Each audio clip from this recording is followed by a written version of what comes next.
ஒரு ஆள் வேகமாக நடந்து போய்கிட்டு இருந்தான். அவன் வேகமாக நடக்கிறதுக்கு காரணம் வெயில் காலம். காலில் செருப்பு இல்லை, மணல் பாதை, அதுதான் வேகம். காலில் செருப்பும் இல்லாமல் கையில் குடையும் இல்லாமல் அந்த ஆள் வெயிலில் நடந்து போய்கிட்டு இருக்கிறான். அந்த சமயத்தில் இன்னொருத்தன் குதிரை மேலே ஏறி அந்த வழியாக வந்துக்கிட்டு இருக்கிறான். அவன் காலில் செருப்பும் இருந்தது, கையில் குடையும் இருந்தது. நடந்து போய்கிட்டு இருந்தவன் அந்த குதிரை ஆசாமியை பார்த்து கேட்டான், ஐயா, நீங்களும் குதிரை மேலே உட்காந்துக்கிட்டு போய்கிட்டு இருக்கிறீங்க, அப்படி இருக்கிறப்போ உங்களுக்கு அந்த செருப்பு என்னத்துக்கு? அதை எனக்கு கொடுத்து உதவலாமே அப்படின்னா. குதிரை மேலே உட்காந்துருந்தவன் யோசனை பண்ணி பார்த்தான். இவன் சொல்கிறது நியாயம்தானே அப்படின்னு சொல்லி தன்னுடைய செருப்பை கழட்டி அந்த வழிப்போக்கனுக்கு கொடுத்துட்டான். ரொம்ப நல்லதுங்க அப்படின்னு சொல்லி இவன் அதை வாங்கி காலில் மாட்டிக்கிட்டான். அதுக்கப்புறம் மறுபடியும் இவன் ஆரம்பித்தான், ஐயா, நீங்கள் குதிரையில் போகிறதுனால போக வேண்டிய இடத்துக்கு வேகமாக போய் சேர்ந்துருவீங்க. அதனால் உங்கள் கையில் அந்த குடை என்னத்துக்கு? நான் நடந்து போயிட்டுருக்கிறவன், ரொம்ப நேரம் நடக்க வேண்டியிருக்கும் இந்த வெயிலில், அதனால் அந்த குடையையும் எனக்கு கொடுங்களேன் அப்படின்னா. குதிரை வீரன் யோசனை பண்ணி பார்த்தான், இதுவும் நியாயம்தானே அப்படின்னு அவனுக்கு தோணுச்சு. உடனே இறக்கப்பட்டு தன் காலில் இருந்த செருப்பை கொடுத்தது மாதிரியே தன் கையில் இருந்த குடையையும் இவங்கிட்ட கொடுத்துட்டான். அதுக்கப்புறம் அவன் நிம்மதியாக புறப்பட்டான். இப்போ மறுபடியும் கை தட்டி அவனை நிறுத்தினான். கீழே நின்றுக்கிட்டு இருந்தவன், என்னப்பா, ஏன் என்ன நிறுத்தினேன்? இன்னும் ஏதாவது வேணுமா உனக்கு அப்படின்னா குதிரையில் இருந்தவன். இவன் மெதுவாக வாயை திறந்து, அந்த குதிரையையும் என்கிட்ட கொடுத்துருங்களேன்னா. அந்த குதிரை வீரன் இப்போ ஒரு கணம் யோசனை பண்ணி பார்த்தான். உடனே என்ன பண்ணான் தெரியுமா? தன்கிட்ட இருந்த குதிரை சவுக்கை எடுத்தான். குதிரை சவுக்கால் அந்த ஆளை வாங்குன்னு வீசி தள்ளிவிட்டான். இவ்வளவு சவுக்கடியும் வாங்கிக்கிட்டு இந்த ஆள் என்ன பண்ணான் தெரியுமா? சிரிக்கிறான். அடி வாங்கிட்டு யாராவது சிரிப்பாங்களா? குதிரை வீரனுக்கு ஒன்றும் புரியல. என்னப்பா அது, ஏன் இப்படி அடி வாங்கிட்டு இப்படி சிரிக்கிறியே அப்படின்னு கேட்டான். இப்போ அந்த வழிப்போக்கன் சொல்கிறான், ஐயா, நான் இப்படி சிரிக்கிறதுக்கு காரணம் இருக்குது. இப்படி குதிரை கேட்டு உங்ககிட்ட அடி வாங்கலைன்னு வச்சுக்கோங்க, என் உயிர் உள்ள வரைக்கும் மனசில் ஒரு தவிப்பு இருந்துக்கிட்டே இருக்கும். செருப்பையும் கொடையையும் கேட்ட உடனே கொடுத்தவன் குதிரையையும் கேட்டிருந்தா கொடுத்துருப்பானோ அப்படிங்கிற பேராசையில் ஏங்கிக்கிட்டே இருந்திருப்பேன். இப்போ உங்ககிட்ட அடி வாங்கின பிறகு என்னுடைய அந்த சந்தேகம் தீர்ந்து போச்சு. என்னுடைய ஆசைக்கு எல்லை எது அப்படிங்கிறத எனக்கு புரிஞ்சுட்டுது அப்படின்னு சொல்லிவிட்டு அவன் நடக்க ஆரம்பிச்சிட்டானான். ஆசைக்கும் எல்லை உண்டு அப்படிங்கிறத விளக்கறதுக்காக வாரியார் சுவாமிகள் சொல்கிற கதை இது. இந்த காலத்துலேயும் ஒருத்தன் அது மாதிரி கொடை செருப்போட குதிரையில் போய்கிட்டு இருந்தான். எதிரில் நடந்து வந்தவன், ஐயா, உங்கள் கொடையை எனக்கு கொடுங்களேன்னு கேட்டான். உடனே அவன் குதிரையிலேருந்து கீழே குதித்து அவனை சாட்டையால் அடிக்க ஆரம்பிச்சிட்டான். இன்னொருத்தர் அந்த வழியாக வந்தவர் இதை பார்த்தார். ஏன்பா, அவன் கேட்டான், உன்னால் முடியலன்னா இல்லைன்னு சொல்லிட வேண்டியது தானே, அதுக்காக ஏன் இப்படி அவனை போட்டு அடிக்கிறேன்னு கேட்டார். உங்களுக்கு விவரம் புரியாது சார், காலம் ரொம்ப கெட்டு போச்சு. கேட்டதை கொடுத்தேன்னு வச்சுக்கோங்க, இந்த குதிரையே என்னோடது, அவன் திருடிக்கிட்டு போகிறான் அப்படின்னு என் பேரில் புகார் கொடுக்க ஆரம்பிச்சிருவான் சார் அப்படின்னா. அது எப்படி அவ்வளோ உறுதியாக சொல்கிறேன்னு கேட்டார் அவர். ஏற்கனவே அது மாதிரி ஒருத்தன் பேரில் புகார் கொடுத்துட்டு தான் இந்த குதிரையை நான் தள்ளிட்டு வந்துக்கிட்டு இருக்கிறேன் அப்படின்னா. ஒரு காட்டில் ஒரு நரி இருந்தது.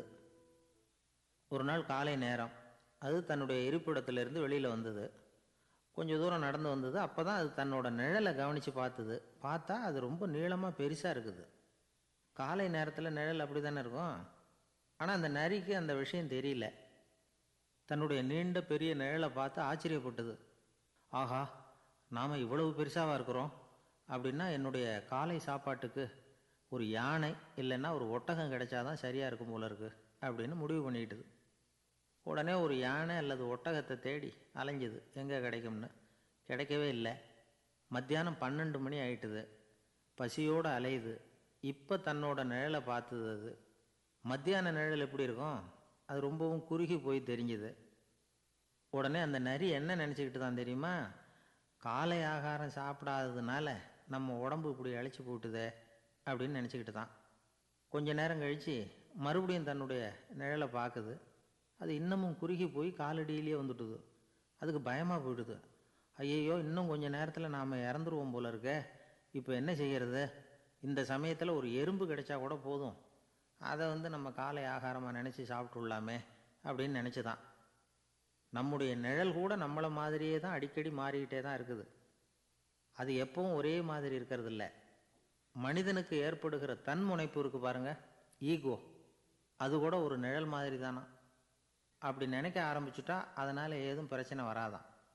தன்முனைப்பை நிழல் போலவே ஏற்றுக்கொள்ளுங்கள் அப்படிங்கிறது பெரியவங்க கருத்து. ஒரு காரியத்தை வெற்றிகரமாக நல்ல விதமாக செஞ்சு முடிக்கிறோம்னு வச்சுக்கோங்க, அந்த சமயத்தில் ஒரு வித நுட்பமான தற்பெருமை நமக்குள்ளே உண்டாகுது.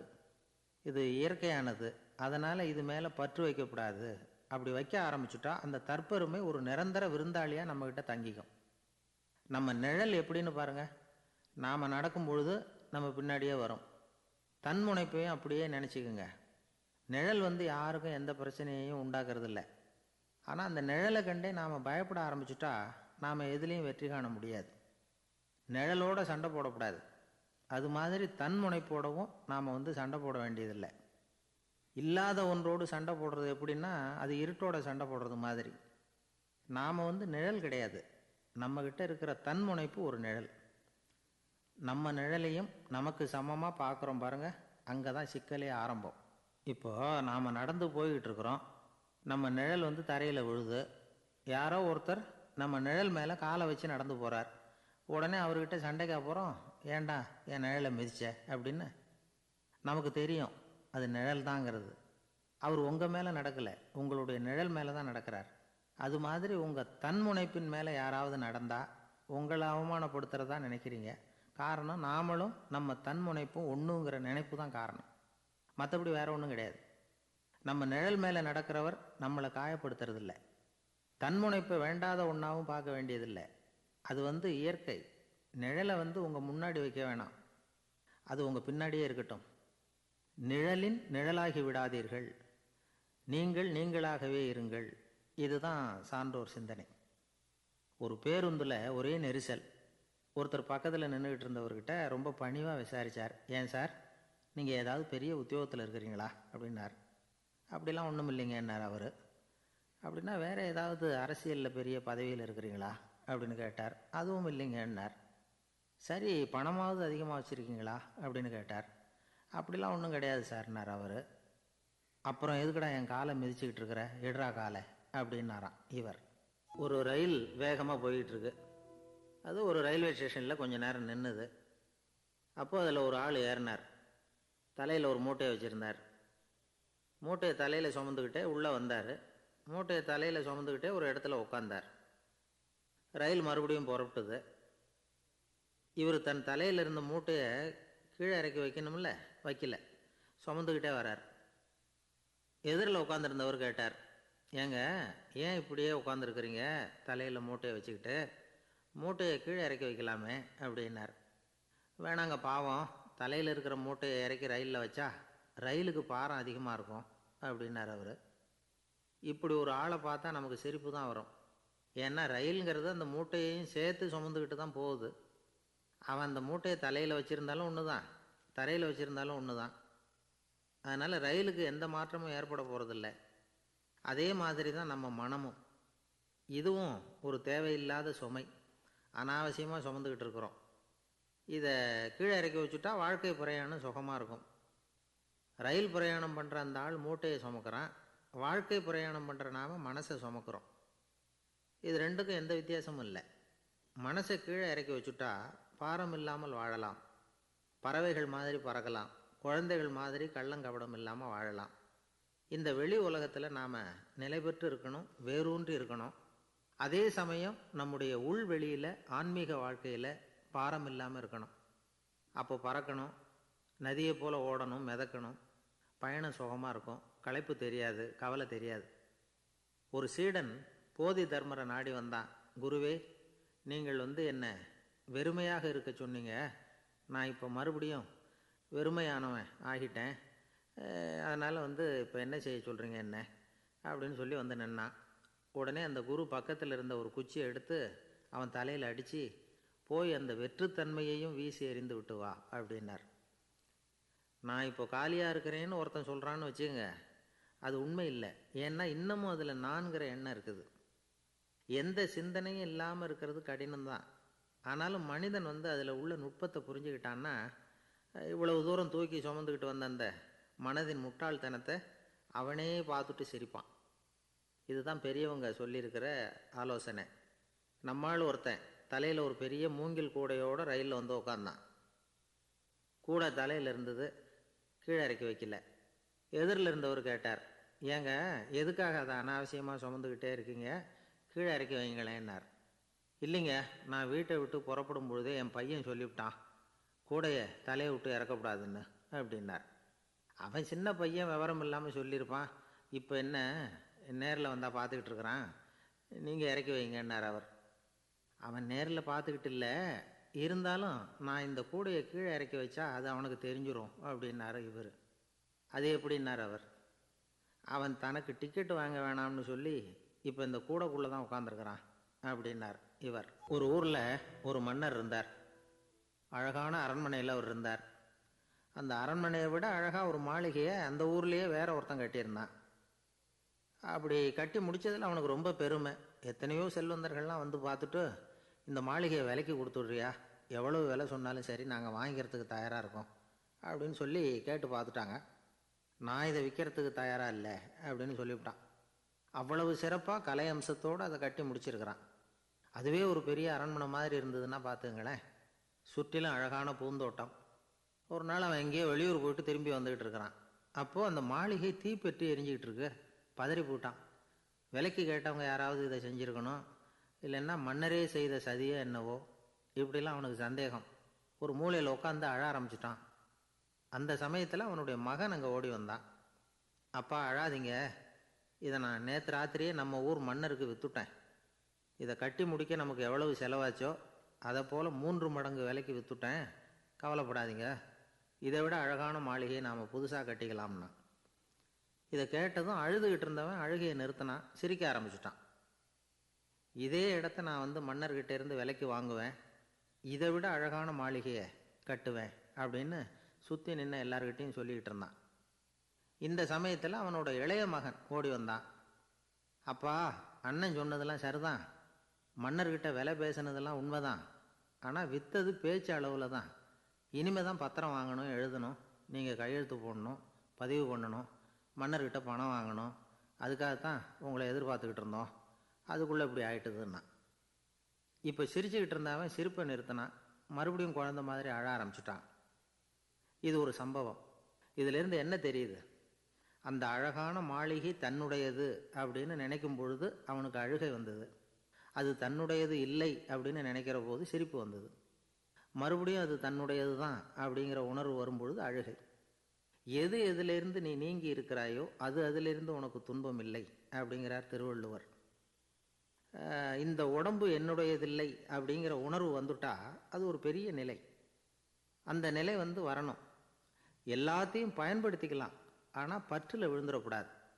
உலகத்தில் இருங்கள், ஆனால் உலகத்தவராக இருக்காதீர்கள்.